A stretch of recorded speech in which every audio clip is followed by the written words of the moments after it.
हम लोग जा रहे हैं टेकरी डाउडी टेकरी पे रेनी पिकनिक मना रहे हैं। चलो आप लोग भी चलो हमारे साथ।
धर्माधिकाऱ्याच्या आज्ञेने दासांनी लावलेले हे झाड फणसाचं हे कोकणात करण्यात येणारी सोय हे इथेही डावडी टेकडीवर केलेली आहे, म्हणून हा झाड एवढा मोठा झालेला आहे। हे 3 वर्षापूर्वी लावलेले झाड आहे। प्रत्येक झाडाला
जय महाराष्ट्र।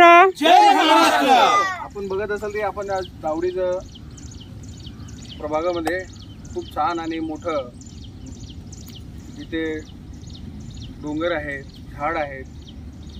डावडी व भाल पक्षीसाठी त्यांच्या सर्व नियोजनासाठी डॉक्टर श्रीकांत शिंदे साहेबांच्या माध्यमातून बघत असाल एक मोठं बोर्ड लागलं आहे इथे। साहेबांनी इलेक्शनच्या अगोदरच त्यांनी 5 कोटीचे इथे निधी दिले आणि ही निधी ह्या निसर्गासाठी आणि ह्या क्षेत्राला डेव्हलप करण्यासाठी ज्याप्रमाणे आज डोंबिवली प्रभागामध्ये कंस्ट्रक्शनचं काम चालू आहे, नवीन नवीन घराचं नवीन नवीन बिल्डिंगाचं रोज एक बांधकाम चालू आहे, ते सर्व बघून हे फॉरेस्टची जागाला डेव्हलप करण्यासाठी डॉक्टर श्रीकांत शिंदे साहेबने इथे मोठा निधी एक दिला आहे. आम्हाला खूप आनंद वाटतोय की आमच्या प्रभागासाठी एवढं चांगला निधी दिला आहे. त्याच्यासाठी त्यांचं खूप खूप धन्यवाद आणि अभिनंदन त्यांचं.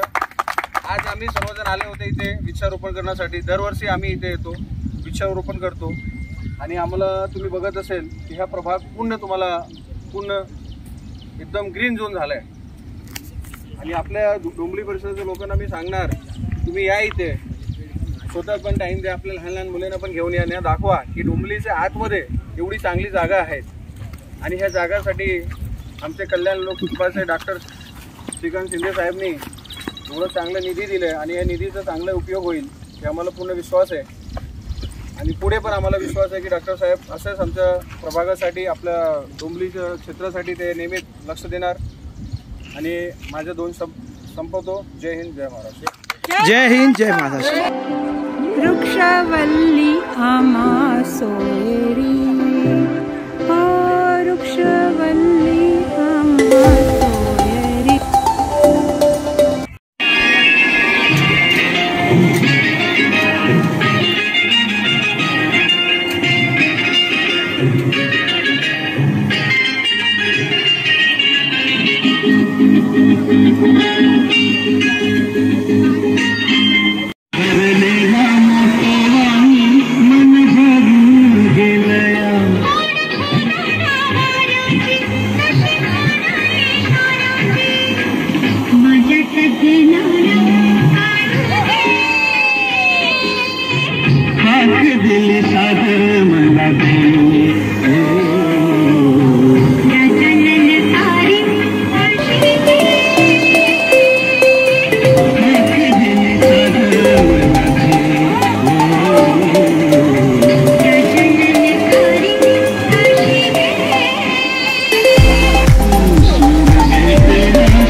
एक बारी दस दो दिए में क्यों शकीनो कल ही तू इतनी तो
चल